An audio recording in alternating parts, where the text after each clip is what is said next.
사복음서, 우리가 마태복음, 마가복음, 누가복음, 요한복음이라는 이 네 권의 책이 예수님의 탄생과 예수님의 생애와 예수님의 십자가에 달려 돌아가심과 예수님의 부활에 대해서 얘기하고 있습니다. 왜 한 권이 아니고 네 권일까? 네 사람이 예수님을 담아내려고 한 거죠. 더 근원적으로는 성령 하나님께서 마태를 통해 또 누가, 요한, 마가 이 네 사람을 도구로 사용하셔서 일꾼으로 세우시고 성경을 기록하게 하셨다. 이것이 더 정확한 표현인 것 같습니다. 여러분 자신의 모습에 대해서 우리 사람의 이 머리만 생각하면 앞면 있고 뒷면 있고 오른쪽, 왼쪽 이게 어떤 방향에서 보는 이쪽에서 우리 이현아 사모가 저를 쳐다보면 이쪽이 보일 거고 네, 집사님은 또 이쪽 보일 거고 그래서 저에 대해서 묘사를 하면 어떻게 생겼더라 이렇게 할 수 있겠죠. 그래서 여러분 옆 사람 한번 자세히 쳐다보세요. 옆 사람의 앞면도 한번 봐주시고 왼쪽, 오른쪽, 네, 뒷면 한번 봐주실까요?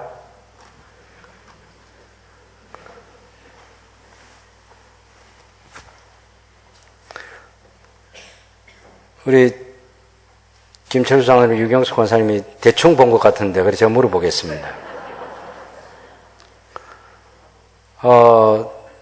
우리 김 장로님이 권사님 볼 때 오른쪽과 왼쪽이 다른 거 아시겠어요? 네, 진짜 대충 봤네 보니까. 여러분 혹시 제 오른편과 왼편이 같은지 다른지 아시는 분 계시나요? 네, 그냥 별로 보고 다니시죠?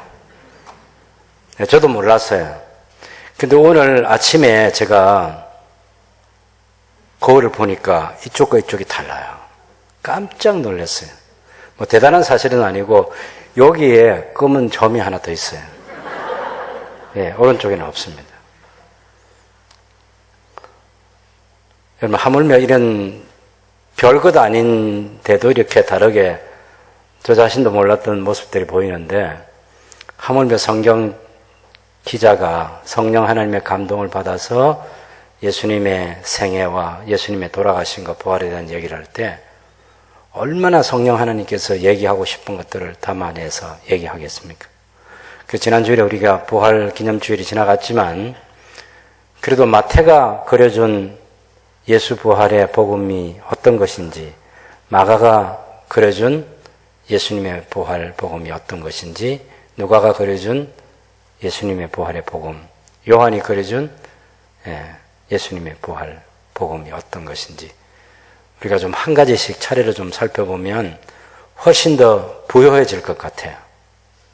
그래서 그냥 기념주일 하나 지키고 부활 찬송 한두 곡 부르고 지나가는 부활이 아니고 우리에게 오랫동안 우리 마음속에 간직되고 계속해서 부활 때문에 우리가 산 소망을 가지고 또 예수님께서 그 부활을 주님이 부활하심으로써 우리에게 주신 사명들도 우리 마음속에 간직하고 그 사명 충성스럽게 감당한 하나님의 사람으로 살아갈 다짐들도 하고 새 삶의 소망을 갖는 그래서 갖기 위해서 이제 앞으로 오늘까지 해서 4주 동안 마지막 부활장 마태복음 28장, 마가복음 16장, 누가복음 24장, 요한복음 20장에서 21장 부활과 관계된 것들 한번 차례로 생각해 보려고 합니다.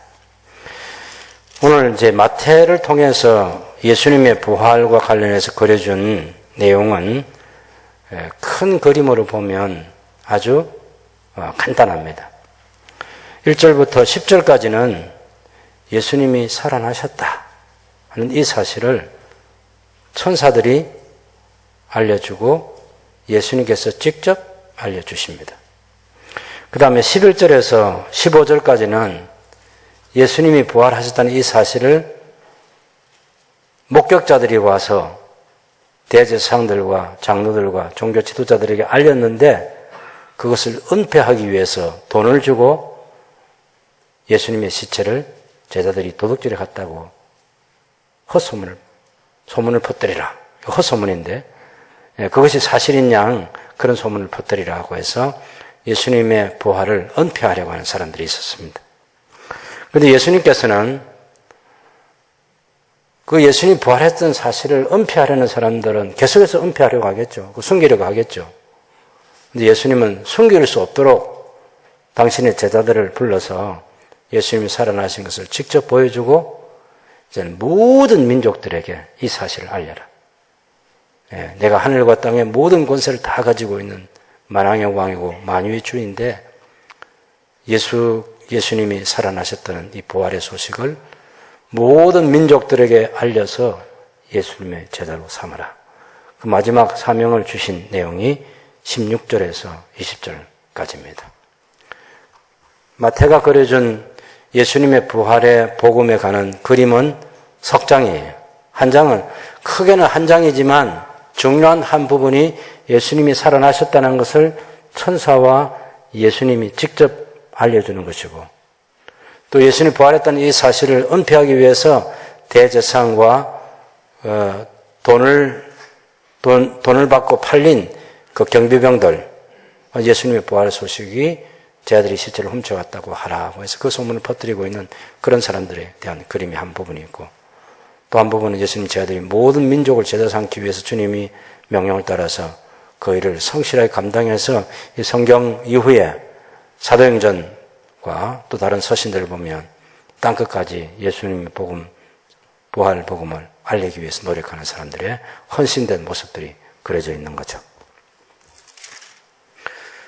우리가 마태복음 26장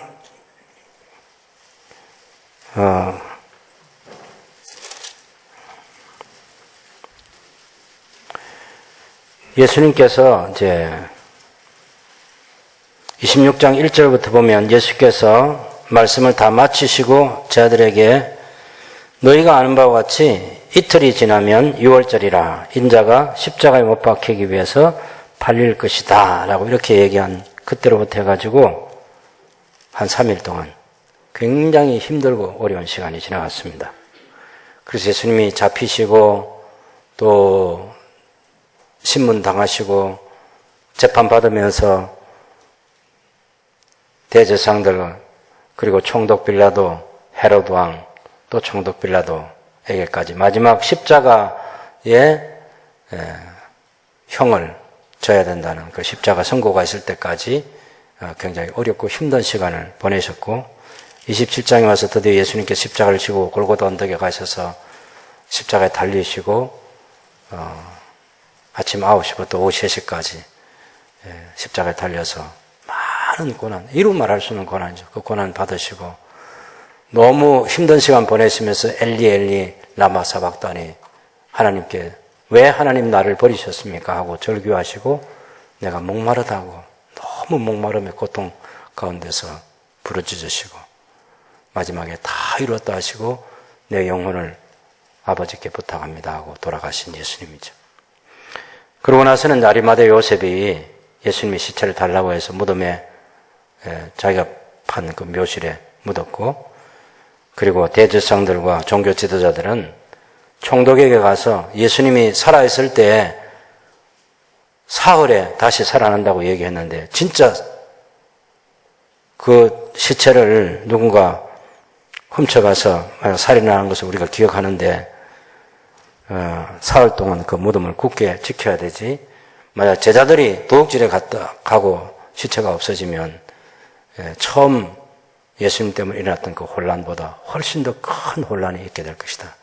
그래서 경비병들을 달라고 해서 무덤을 지키게 되는 거기까지가 27장까지인데 전체적인 그림의 분위기가 너무 어둡고 너무 슬프고 너무 고통스럽고 너무 힘들고 도대체 그런 예수가 병전자 고치시고 불치병자도 고치시고 귀신도 항복시키시고 죽은 자도 살리셨던 그 예수님이 돌아가신 거죠. 아무 힘없이 묻혀 있습니다. 너무너무 어둡습니다. 근데 사흘날에 예수님께서 다시 살아나셨다는 28장, 부활의 장은 너무 충격적인 소식인 거죠. 캄캄한 이 밤이 지나고 동토하는 아침 떠오르는 태양 때문에 온 세상이 환하게 되는 것보다 훨씬 더 밝은 분위기에 소식이 전해진 것이 예수님이 다시 살아나셨다 하는 것입니다. 지금까지 예수님께서 말씀하셨던 그 모든 말씀, 예수님께서 행하신 그 모든 기적, 이것이 27장까지로 끝났으면 우리의 소망이 될 수 없는 거죠. 28장에서 그려준 마태의 예수 부활 복음은 그 예수님이 다시 살아나셨다는 사실을 강조해 주는 거죠. 놀랍습니다. 아침 일찍 새벽에 막달라 마리아와 다른 마리아, 야고보의 어머니 마리아로 알려져 있고 또 요한노와 살로메까지 이날 아침에 몇 사람이 예수님의 무덤을 찾아가서 예수님의 시체에 바르지 못한 향유를 바르기 위해서 향유를 가지고 왔는데 가면서 걱정을 했죠. 이 돌을 누가 굴려줄까? 걱정했는데 이미 가니까 돌이 굴러져 있습니다. 무덤 문이 열려 있는 거죠. 천사가 거기에 앉아 있었어요. 우리 마태와 마가복음에는 단수로 표현되어 있지만 한 청년 이렇게 표현하기도 하고 누가복음과 요한복음에는 흰옷 입은 두 천사, 찬란한 흰옷을 입은 두 사람에 대해서 얘기하고 있습니다. 그런 걸 보면 이제 두 천사가 무덤, 예수님께서 그 묻히신 무덤에 시신을 이렇게 놓았던 이 대가 있습니다. 그 위에 이 천사가 찬란한 옷을 입고 빛난 모습으로, 영광스러운 모습으로 거기 앉아 있는 거죠. 유대인들의 매장은 우리처럼 하지 않고 그 돌로 된 그런 대 위에다가 시신을 놓습니다. 그리고 1년 동안 거기다가 둡니다. 그럼 모든 이제 살들이 다 썩어 없어지고 뼈만 남았을 때 1년 뒤에 다시 무덤 문을 열고 그것을 모아서 석관에다 넣어가지고 다시 그 무덤 안이 여러 가지 이렇게 되어 있는데 그 속에다 같이 묻는 거죠. 그런 많은 가족들이 묻힐 수 있도록 되어 있는 것이 유대인들의 무덤 장례 풍습입니다.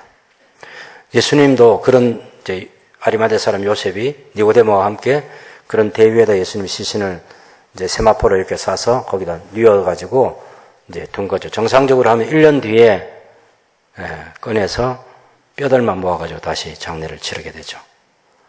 근데 예수님께서 말씀하신 대로 그 사흘날에 예수님 다시 살아나신 것입니다. 하늘로부터 천사가 내려올 때 큰 지진이 났어요. 그리고 천사가 그런 빛난 모습으로 사람들에게 나타났어요. 그러니 그 여인들이 얼마나 두려워 떨었겠어요.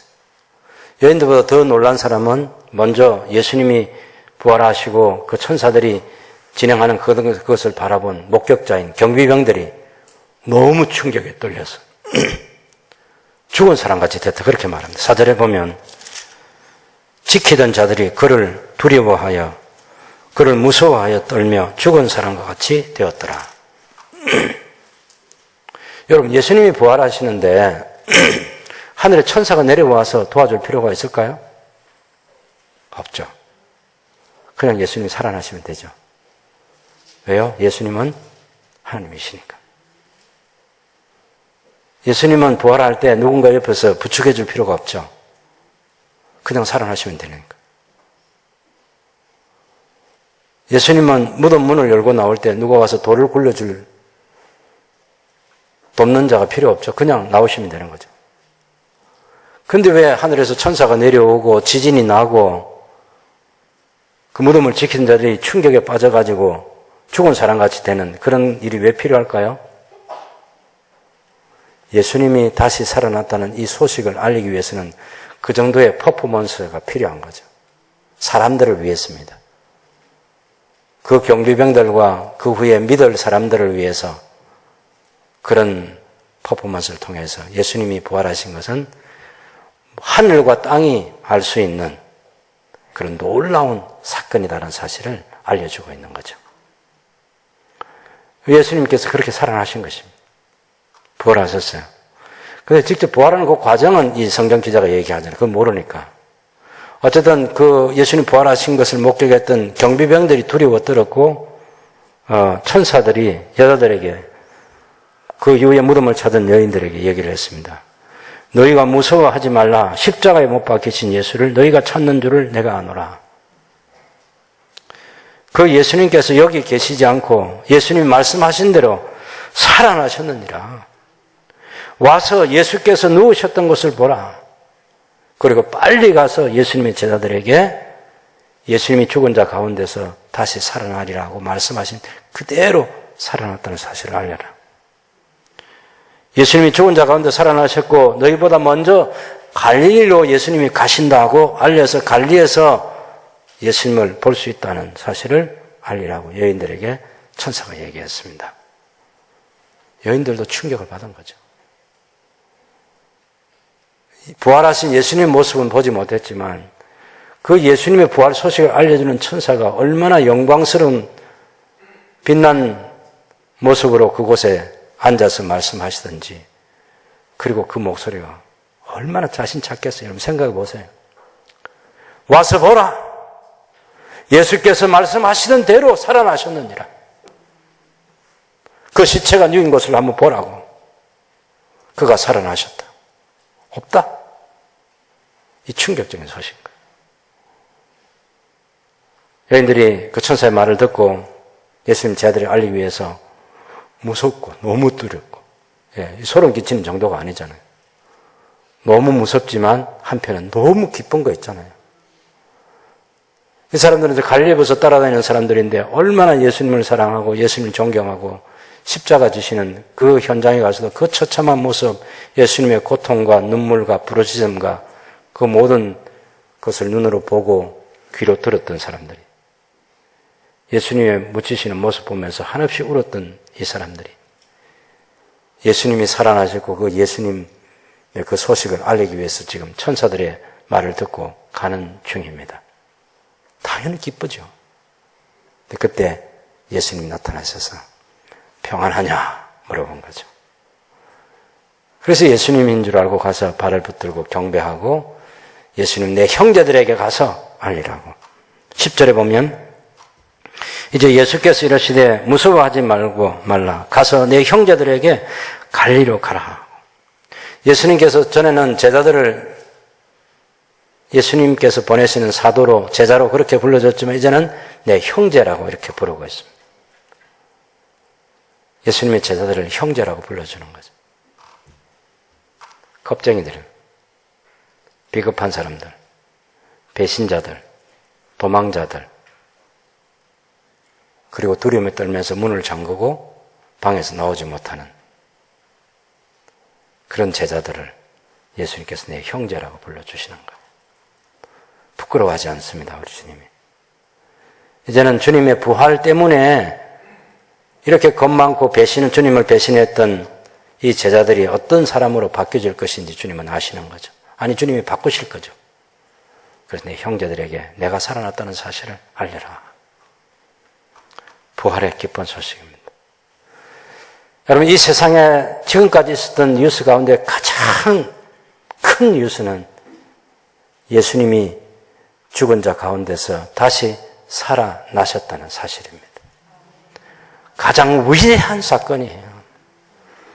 불가사의한 일들이 세상에 얼마나 많이 있겠습니까? 그런데 모든 사건을 다 합쳐도 예수님이 다시 살아나신 사건과 비교할 수 없습니다. 어마어마한 사건인 거죠. 예수님이 다시 살아나셨다. 빌라도도 두려워 떨어야 되고, 대제사장도 두려워 떨어야 되고, 로마 황제도 두려워 떨어야죠. 실제로는 이 마태복음이라는 것은 마태가 자기의 양무리들을 돌보는 가운데 충분히 가르치고 충분히 부활의 소식을 알려주고, 그렇게 하면서 마지막 이 그림, 또 이제 이 복음서라고 하는 이 마태복음이라는 이 책을 써서 예수님의 부활하신 사건을 자기의 성도들이 오래오래 기억하고 이 사실을 분명히 간직하고 살아가게 될 것을 기대하면서 썼던 책이 마태복음 28장의 한 부분이 담겨 있는 것입니다. 예수님이 다시 살아나셨다. 이 소식 때문에 마태는 순교할 각오가 되어 있는 거죠. 실제로 예수님의 모든 제자들이 11제자가 가룟 유다는 자살을 했지만 다른 제자는 다 순교자의 길을 걸어갔습니다. 뭐 때문에?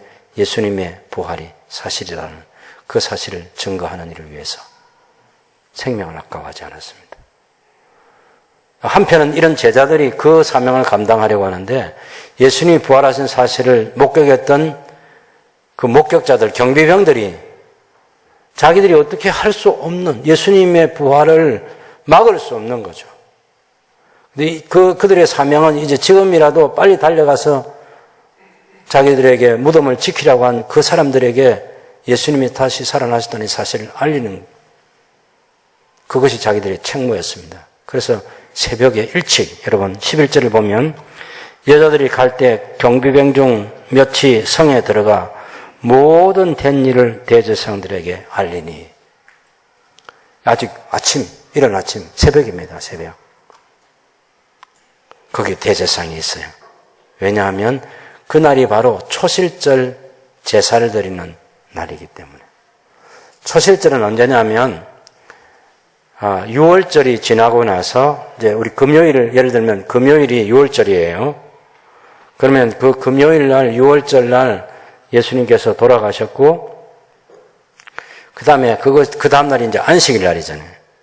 그리고 안식일이 토요일이면 안식 후 첫날 주일 이게 초실절 제사를 드리는 날이에요. 그 당시에 이제 사도계파가 중심이 돼가지고 초실절 제사를 대제사장들이 이제 제사장들과 함께 이 제사를 드리는데 유대 지역에서 가장 잘 익은 보리단 하나를 가지고 와서 이 열매를 거둘 수 있게 해주신 하나님께 감사의 제사를 드립니다. 그럼 그 초실절 제사를 드리고 나면 모든 이스라엘 땅에서 모든 백성들이 다 자기의 보리 추수를 하고 한 달 뒤에 밀추수를 하면서 49일 동안 7.7절을 지켜요. 그리고 50일째 되는 날 다시 하나님께 오순절 제사로 하나님께 감사의 제사를 드리는 거예요. 첫 번째 제사예요. 첫 열매를 가지고 와서 보리라는 첫 추수를 하나님께 감사하는 마음으로 제사를 드리는 초실절 제사예요. 이것을 사도 바울은 박바울이 우리 송이 남편이 이제 박바울이에요, 바울. 그 박바울 말고 성경에 있는 사도 바울. 성경의 사도 바울이 고린도전서 15장 20절에 보면 예수님의 부활 소식을 얘기할 때 부활의 첫 열매가 되셨다. 이렇게 말하는 거예요. 부활의 첫 열매. 예수님이 부활의 첫 열매가 되면 예수님 이후에 예수님 안에 있는 모든 사람들이 다시 살아나게 되는 거예요. 그래서 이 부활절, 지금 예수님께서 첫 번 살아나셨던 그 초실절 제사를 드릴 때 그때 예수님이 살아나신 이 사건이 얼마나 중요한지를 성경이 우리에게 얘기하는 거죠. 여러분, 경비병들이 예수님이 살아나신 것을 확인했습니다. 그 놀라운 광경을 보았잖아요. 천사들이 내려와서 무덤 문을 열는 거 봤잖아. 그래서 달려가서 얘기하는데 대제사장들은 금방 합니다. 야, 이 큰일 났다. 그 자기들이 의논해가지고 그것을 숨겨야 되겠다는 그런 생각으로 이제 경비병들을 돈 주고 사는 거예요. 여기 보면 돈을 많이 줬다고 그랬어요. 12절에 보면 장로들과 함께 모여서 의논하고 군인들에게 돈을 많이 주고 군인들이 돈을 많이 줬어요. 뭐라고 그럽니까? 13절 같이 보면 이르되 너희는 말하기를 그의 제자들이 밤에 와서 우리가 잘 때에 그를 도둑질하여 갔다 하라. 여러분, 이 경비병들에게, 이 군인들에게 우리가 잘 때 예수님의 제자들이 와서 시체를 훔쳐갔다고, 도둑질해 갔다고 전파하라는 거예요. 여러분, 말이 될 거짓말을 시켜야지. 오늘 입교한 우리 친구들 가운데 경험했을 법한데, 우리 주일학교 다닐 때 딱 선생님이 눈 감고 기도하자 그러면 기도를 다 합니다. 근데 기도 마치고 나면 선생님, 제 눈 안 감았어요. 예, 자기도 안 감았으면서. 예. 여러분, 눈을 안 감아야 눈 안 감은 친구가 보이는 거예요. 경비병들이 잠을 안 자야 제자들이 훔쳐가는 걸 볼 수 있는 겁니다. 근데 우리가 잘 때 제자들이 훔쳐가면서 말이 되는 거짓말을 해야지, 말이 되는 거짓말. 자, 이 말이 안 되는 거짓말인데 이게 거짓말이 사실처럼 이제 누구에게 들립니까? 총독에게 들리죠. 총독이 그 소식을 들을 때 두 가지를 할 수 있습니다. 너 왜 졸았어? 자지 말라고 그 무덤 지키려 했는데 왜 잠잤어? 그러면서 처벌할 수 있죠. 그 다음에 야, 말이 되는 거짓말 해야지. 너 왜 거짓말해? 여기까지 처벌할 수 있어요.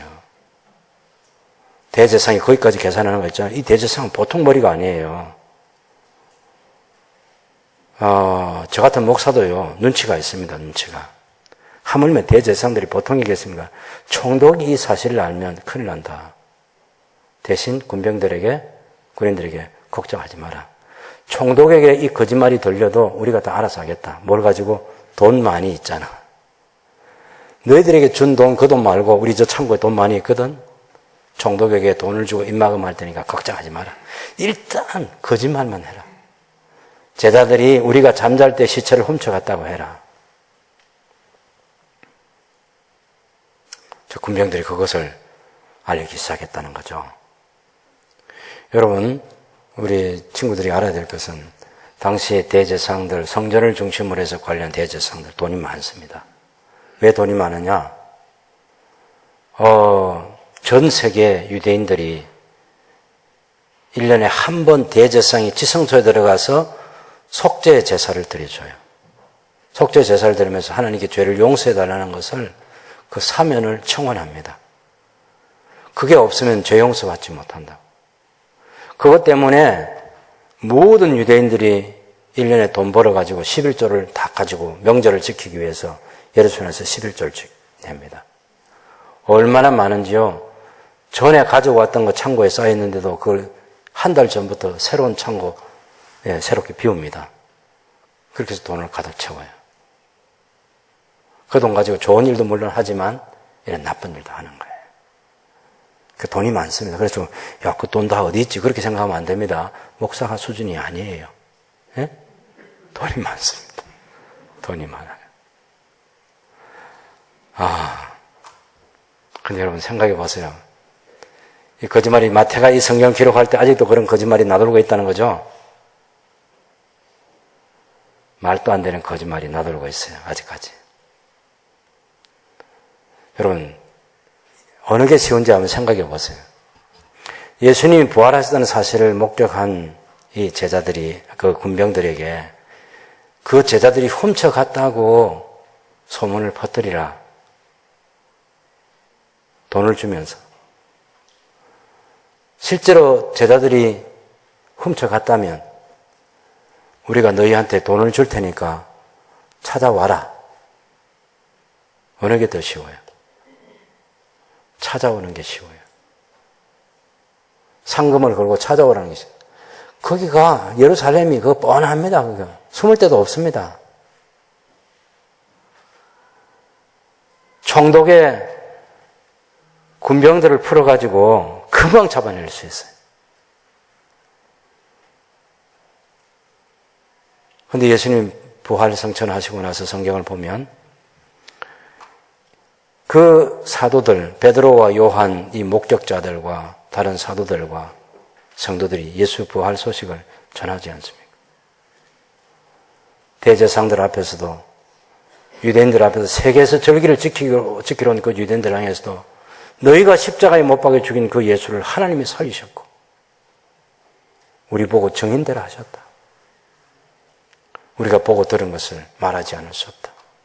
수없이 매를 맞기도 했습니다. 핍박도 받았어요. 감옥에 갇히기도 했어요. 순교자가 되기도 했어요. 사도 바울도 처음에는 이런 엉터리 종교를 없애야 된다. 이런 엉터리 교회. 사기를 쳐도 그런 사기가 있을 수 있냐. 어떻게 죽은 자가 어떻게 살아나냐. 이거는 사기라는 것입니다. 이거는 사교. 기독교가 아니에요, 이거는. 종교가 아니야, 이거는. 이거는 없애야 된다고. 그래서 사도행전 8장에 보면 교회를 이 땅에서 완전히 없애야 된다고 다짐을 합니다. 그래서 다마스커스에 거기 예수님 믿는다는 사람들이 있다는 소식을 듣고 대제사장 공문을 가지고 체포하러 가다가 예수님을 만났어요. 부활하신 예수님을 만났다. 나는 네가 핍박하는 예수다 하고. 바울이 교회를 핍박했을 뿐인데 그 교회의 머리 대신 예수님이 나는 네가 핍박하는 예수다. 이 소리를 듣고 그때부터 바울이 30년 동안 예수 십자가의 죽으심과 부활하심을 계속 전파하지 않습니다. 예수님을 십자가에 처형한 빌라도가 예수님 부활의 소식이 이 거짓말이 떠돌고 있는 그 유대 세계에 이런 모든 것들을 다 담아서 황제에게 당연히 빌라도의 보고서를 써야죠. 총독의 보고서. 어떤 보고서가 써야 되겠어요? 군대를 더 보내주십시오. 이들을 다 죽여야 됩니다. 이런 사교가 없습니다. 그런 보고서를 못 쓰는 거죠. 왜? 정보를 다 들어봤어요. 지금 대제사장들이 하고 있는 이게 거짓말이라는 겁니다. 비록 자기가 부활하신 예수님을 자기가 만나서 뭐 대화하고 그럴 수는 없지만 정황 자체가 너무나 예수님이 다시 살아났다는 것 말고는 다른 정황은 있을 수가 없다는 거예요. 그렇기 때문에 로마 황제가 나중에 기독교를 종교의 하나로 인정해주고 몇십 년 뒤에는 기독교만이 종교다라고 그렇게 예수님의 십자가에 죽어주심과 부활을 믿는 이 기독교만이 종교다. 다른 건 종교 아니다. 로마 제국의 황제가 그렇게 결정해버렸습니다. 부활하지 않으면 있을 수 없는 거죠. 아니 황제가 바보입니까? 로마 제국이 그렇게 허술합니까? 허술하지 않습니다. 예수님이 다시 살아나신 이 살아나신 예수를 믿는 그리스도교, 기독교만이 참된 종교이고 유일하다. 그래서 주 390년에 데오도시우스 황제 때 그것을 인정할 수밖에 없었던 거죠. 여러분, 예수님이 다시 살아나셨다. 무덤이 비어있다. 다른 어떤 것으로 설명할 수 없는 거죠. 그리고 이제 16절부터 20절은 아직 마태가 살아있을 때 이 성경을 기록할 때 그때 이제 그런 거짓 소문이 나돌고 있을 때인데도 또 다른 사실을 마태가 알려주는 게 11 제자가 갈리에 가서 예수께서 지시하신 산에 이르러 예수를 배웠고 경배하나 아직도 의심하는 사람들이 있더라. 11 제자가 갈리에 가서 예수를 만났다. 그리고 11 제자 속에 누가 들어있죠? 이 성경을 기록한 마태 자기도 11명 중에 한 명이야. 그래서 우리들 가운데 너무 두려워하고 떨기도 하고 이걸 완전히 받아들이기가 어려운, 예, 다른 어떤 것하고 비교해가지고 엮어서 생각해버려도 이게 가능하냐? 놀랍기만 한 거예요, 이게. 그런 생각을 가지고 있는데 예수님께서 저희들에게 얘기하는 거죠. 하늘과 땅의 모든 권세를 아버지께서 내게 주셨다. 내가 이제 하늘과 땅의 모든 권세를 가진 자이다. 너희는 가서 모든 민족을 내 제자로 삼으라. 아버지와 아들과 성령의 이름으로 세례를 베풀면서 내가 너희에게 명령한 분부한 모든 것을 가르쳐 지키게 하면서 제자를 만들어라. 예수님이 다시 살아나지 않으셨다면 11 제자 가운데 한 사람으로서 예수님의 부활하신 모습을 직접 목격하고 그 예수님이 하신 말씀을 귀로 듣지 않았으면 여러분, 마태가 바보가 아닙니다. 그 사람은 세리공무원이었습니다. 아주 세밀하게 돈 계산하는 사람. 세상 돌아가는 것을 너무 환하게 꿰뚫고 아는 사람. 바보가 아닌 다음에야 예수님을 나의 주님, 나의 하나님이라 부르면서 순교자의 길을 걸어가겠습니다. 바보가 안 되면서 이 마태복음 이거 한 권 책 썼다고 해서 자기와 자기 후손들에게 돌아오는 게 뭐가 있겠습니까? 거짓말이라고 하면. 아닌 거죠. 십자가에 죽어주신 그 예수님이 묻히시고 다시 살아나신 것입니다. 그래서 온 세상에 이 부활의 복음을 전하는 거예요. 이보다 더 축복이 없다는 것입니다. 하늘과 땅의 모든 권세를 가지신 그 예수님을 나의 하나님, 나의 주님으로 섬길 수 있다는 것입니다. 그 예수님께 우리의 생의 모든 것을 다 드려도 아깝지 않다고 생각하는 그 믿음이 생긴 거죠. 그래서 수많은 사람들이 반대해도, 수많은 사람들이 거절해도, 수많은 어려운 난관이 있어도 그것을 다 극복하고 예수는 그리스도다. 예수는 우리의 죄를 대신 하셔서 우리를 속죄하기 위해서 십자가에 달려 돌아가셨고, 예수는 우리에게 영원한 생명을 주시기 위해서 다시 살아나셨다. 이 사실을 계속해서 전파하는 일꾼이 됐던 거죠. 지난 기독교 2000년의 역사입니다.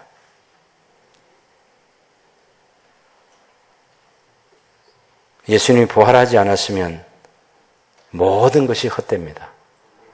예수님이 부활하셨기 때문에 예수님 말씀하신 모든 것은 복음이 됩니다. 우리가 앞으로 살아갈 세상이 어떤 세상이 될지 우리에게 확신을 주는 것은 없습니다. 우리의 미래가, 우리의 앞날이 밝은 것보다는 어두운 게 더 많이 예측됩니다. 코로나 전염병 같은 이것보다 훨씬 더 큰 어려움이 올 수도 있고, 기후 환경의 변화는 더 큰 충격을 우리에게 가져다 줄 것입니다. 전 세계에 우리 한국만큼 신앙생활을 이렇게 자유롭고 완전하게 할 수 있는 나라가 많지 않습니다. 우리의 신앙생활의 환경이 어려워질 수 있습니다. 가까운 중국 교회가 핍박을 받지 않습니까? 그렇다고 중국 교회가 없어지지 않습니다. 예수님이 다시 살아나셨잖아요. 그것을 믿는 목사가, 그것을 믿는 성도님들이, 그것을 믿는 장로님들이 계속해서 중국 땅에서 예수님의 십자가에 죽어주심과 부활의 소식을 전파할 거예요. 그리스도의 제자로 삼기 위한 그것을 쉬지 않고 하실 거라고. 그래서 마침내 하나님의 나라가 이 땅에 임하게 되는 그날이 오게 될 것입니다. 불안한 것이 사실이지만 분명한 확신을 가질 수 있는 것은 예수님 살아나셨기 때문에 예수님 안에서 우리도 죽으면 다시 살아날 것이고, 예수님이 다시 재림하시는 것이 확실한 우리의 앞날이다라고 하는 것, 성경이 우리에게 보증해 주고 있습니다. 부활의 신앙, 재림의 신앙, 이것 가지고 예수 그리스도의 생명의 복음을 전파하는 이들에게 주님이 약속하신 것은 내가 세상 끝날까지 항상 너희와 함께 하겠다. 임마누엘. 주님의 그 약속이 현실이 되는 복된 성도의 삶을 살아가는 저와 여러분들이 될 수 있기를 바랍니다.